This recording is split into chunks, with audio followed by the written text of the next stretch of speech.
Welcome to Simplified. Like, subscribe and hype for more such videos. Hello dear aspirants, कैसे हैं आप सब लोग? आई होप आपकी तैयारी बहुत अच्छी चल रही होगी. So here we are again with another set of questions from general science, all the topics. So today I have selected statement type of questions which are very important according to your exam point of view. So without wasting time, let's get started. The first statement is diffraction occurs when the size of the obstacle is comparable to the wavelength of light. Second statement, interference cannot occur with incoherent sources. देखो, first statement कह रहा है कि diffraction तब होता है जब obstacle का साइज लाइट की वेवलेंथ के बराबर हो. बिल्कुल सही है. सेकंड स्टेटमेंट कह रहा है कि इंटरफेरेंस कोहेरेंट सोर्सेस से पॉसिबल नहीं होता. ये भी करेक्ट है. So in this case both the options are correct. Correct option C. Next question. In an adiabatic process, temperature remains constant. In an isothermal process, heat is exchanged with surrounding. देखो, adiabatic process में heat exchange zero होता है. ठीक है, heat का exchange नहीं हो रहा है, लेकिन टेम्परेचर चेंज होता ही है. ठीक है, टेम्परेचर चेंज होता है. इसका मतलब क्या है? ये तो कह रहा है टेम्परेचर क्या है, कांस्टेंट है. सो ये स्टेटमेंट आपका रॉन्ग है. आइसोथर्मल में टेम्परेचर कांस्टेंट रखने के लिए हीट का एक्सचेंज जरूरी है. ठीक है, सो the correct answer is option 2. Sound travels fastest in solid. Sound amplitude remains the same when medium changes. देखो, साउंड सॉलिड में सबसे फास्ट ट्रेवल करती है, तो स्टेटमेंट 1 तो करेक्ट है. एम्पलीट्यूड मीडियम चेंज होने पर चेंज होता है. ठीक है, एम्पलीट्यूड क्या है? जैसे जैसे मीडियम चेंज होगा एम्पलीट्यूड चेंज होता है. So this option is wrong, sorry. ठीक है, so only first statement is correct. Paramagnetic substances are weakly attracted to magnetic fields. Diamagnetic substances develop induced magnetic field in the opposite direction. देखो, paramagnetic substance क्या करते हैं? हल्का attraction दिखाती है. और जो डायमैग्नेटिक सब्सटेंस होते हैं वो अपोजिट डायरेक्शन में इंड्यूस्ड मैग्नेटिक फील्ड बनाते हैं. ठीक है, तो इस अकॉर्डिंग क्या है? आपके दोनों स्टेटमेंट करेक्ट है. Next question. Resistance increases with increase in the length of conductor or resistance decreases with increase in the area of cross section. तो द करेक्ट आंसर देखो क्या है? रेसिस्टेंस लेंथ के प्रोपोर्शनल होता है. ठीक है, आपने ये फॉर्मूला पढ़ा होगा कि जो रो है that is directly proportional to L. ठीक है, एल के डायरेक्टली प्रोपोर्शनल होता है. और एरिया ऑफ क्रॉस सेक्शन के क्या होता है? इनवर्सली प्रोपोर्शनल होता है.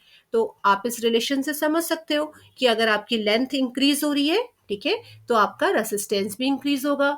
एरिया ऑफ क्रॉस सेक्शन बढ़ेगा तो आपका जो रेसिस्टेंस है that will decrease. So in this case both the statements are correct. Next question. Ionic bonds dissociate in water to form ions. Covalent bonds are formed by sharing of electrons. Very simple question. देखो, ionic bonds water में क्या होते हैं?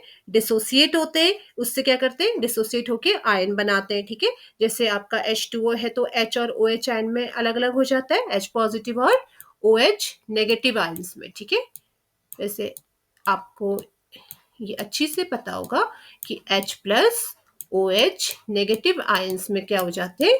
Dissociate हो जाते हैं. और covalent bonds क्या है? शेयरिंग ऑफ इलेक्ट्रॉन से ही बनता है. So in this case again both the statements are correct. Diamond has a tetrahedral structure. Graphite conducts electricity due to delocalized electrons. देखो, एलोट्रॉप्स क्या होते हैं? जिनके क्या होता है? जो सेम जैसे आपका कार्बन है, diamond and graphite are the allotropes of carbon. उनका क्या है? स्ट्रक्चर डिफरेंट है. ठीक है, सो डायमंड टेट्राहेड्रल स्ट्रक्चर रखता है. Perfectly correct. ग्रेफाइट में फ्री इलेक्ट्रॉन्स होते हैं इसलिए इलेक्ट्रिसिटी कंडक्ट करता है. So again both the statements are correct. Next question. Strong acids have low pH values. Weak acids have weak acids have high degree of ionization. तो strong acids का pH low होता है, that is correct statement. weak acids का ionization high नहीं होता. ठीक है, so statement 2 आपका Wrong है. The correct answer is 1 only. Alpha particles have the highest ionizing power. Gamma rays have the highest penetrating power. अब अल्फा पार्टिकल क्या है, सबसे ज्यादा आयोनाइजिंग पावर रखते हैं, ठीक है, और गामा रेज सबसे ज्यादा पेनिट्रेटिंग भी होती है. So in this case both the statements are correct. Light reaction occurs in the thylakoid membranes. Dark reaction occurs only in the absence of light. Light reaction क्या है, जो थाइलैकोइड मेम्ब्रेन होती है उसमें होता है. That is perfectly correct. Next, dark reaction जो होती है उसको डार्कनेस जरूरी नहीं होती. वो डार्क रिएक्शन हम कहते हैं, but it does not require darkness, ठीक है, वो लाइट में भी हो सकता है. So in this case only statement 1 is correct.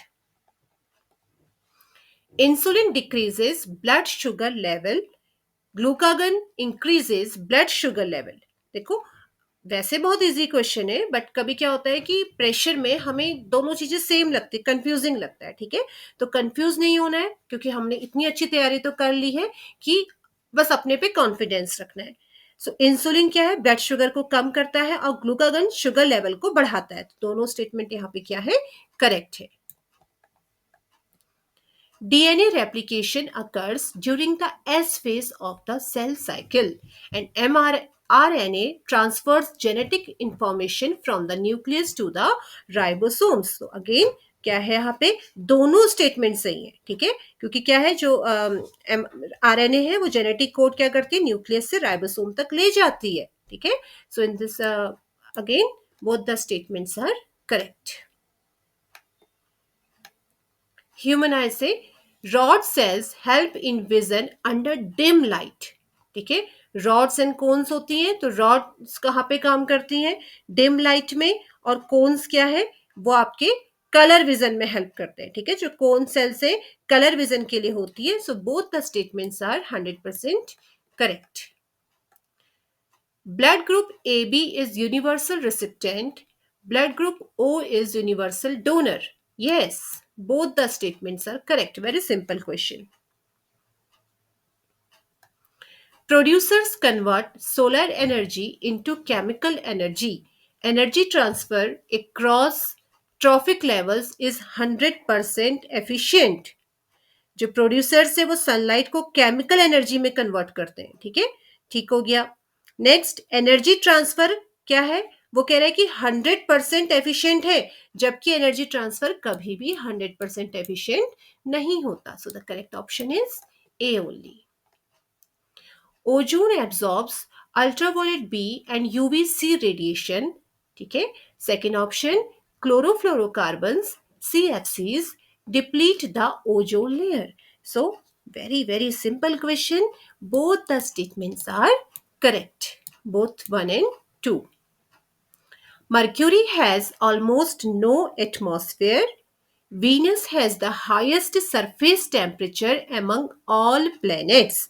तो मर्क्यूरी का एटमॉस्फेयर ऑलमोस्ट एब्सेंट है, so that is correct. Venus का सरफेस टेम्परेचर सबसे ज्यादा होता है, ठीक है, ग्रीन हाउस इफेक्ट की वजह से, ठीक है, सबसे ज्यादा सरफेस टेम्परेचर उसका क्यों होता है, ग्रीन हाउस इफेक्ट की वजह से. So both the statements are correct. Centripetal force acts towards the center of the circle and centrifugal force is a real force. तो सेंट्रीपिटल फोर्स सेंटर की तरफ होता है, करेक्ट ऑप्शन, ठीक है. जब भी कोई ऑब्जेक्ट आपकी क्या है, सर्कुलर मोशन है, तो centripetal force is directed towards the centre. और सेंट्रीफ्यूगल फोर्स क्या है, वो एक स्यूडो फोर्स है, ठीक है, रियल फोर्स नहीं है, it's a pseudo force. So in this case only option 1 is correct. Heat transfer. From the topic of heat transfer, conduction occurs mainly in solid. Radiation requires no medium to travel. देखो, conduction solid में होती है तो correct है, ठीक है. Radiation को medium की जरूरत नहीं होती, that is also correct. So both the options are correct. Natural selection was proposed by Charles Darwin. The inheritance of acquired characters was proposed by Lamarck. क्या लगता है? अब ऑप्शंस तो दिख रहे हैं तो ऑब्वियसली आपको लग ही गया होगा कि 1 एंड 2 है, बट आई होप कि आपको ऑप्शंस देखने से पहले इसके आंसर क्लियर होंगे, क्योंकि अगर हमने तैयारी की तो बहुत बेसिक क्वेश्चन है. The very beginning of the chapter includes these questions, तो both the options are correct. Viruses cannot reproduce outside host cells.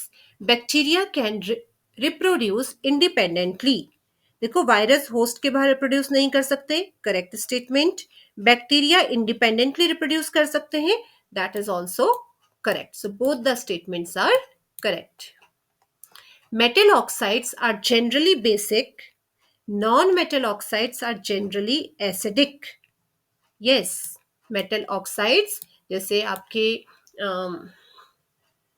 कोई भी मेटल है उसका ऑक्सीजन के साथ रिएक्शन करवाते हैं तो metal plus oxygen forms metal oxide. और ये प्रॉपर्टी है मेटल ऑक्साइड की कि वो क्या होता है, बेसिक नेचर के होते हैं. और नॉन मेटल ऑक्साइड है, जैसे आपने एसिड रेन के केस में भी पढ़ा है. ठीक है, क्या है आपकी, जैसे जो सल्फर डाइऑक्साइड गैस, ये सारी गैसेस आपके एटमॉस्फेयर में जाती है तो वहां पे रिएक्शन करने के बाद आपका क्या बनाती है, सल्फ्यूरिक एसिड बनाती है, तो वो क्या है, एसिडिक नेचर का है. ठीक है, so both the statements are correct. Solar energy is a renewable source of energy. Renewable मतलब रिन्यू कर सकते हैं. Nuclear energy is a renewable source of energy, मतलब हम न्यूक्लियर एनर्जी को भी रिन्यू कर सकते हैं. सो अब तो देखो, रिन्यूएबल नाम से ही हमें क्लियर हो जाता है that option B is incorrect. So the correct answer is only option A. Mitochondria are the power house of the cell. Very easy. ठीक है, बायोलॉजी का बेसिक क्वेश्चन है. Ribosomes are responsible for protein synthesis. So mitochondria power house है correct. Ribosomes protein synthesis करते हैं, that is also correct. So both the statements are correct. एक question आप सबके लिए, हमने लास्ट टॉपिक में भी डिस्कस किया था. सेल में सुसाइडल बैग्स किन्हें बोलते हैं? Find it out and comment me. Last question. Electronegativity increases across a period and atomic radius increases down a group. Electronegativity, देखो, जब हम लेफ्ट से राइट में पीरियोडिक टेबल में मूव करते हैं तो क्या होता है, इलेक्ट्रोनेगेटिविटी क्या है, इंक्रीज होती है. ठीक है, जैसे आपका हाइड्रोजन है यहाँ पे. ठीक है, हाइड्रोजन, फिर आपका helium, lithium, beryllium, boron, carbon, nitrogen, oxygen, ऐसे करके सारे आइटम्स हैं.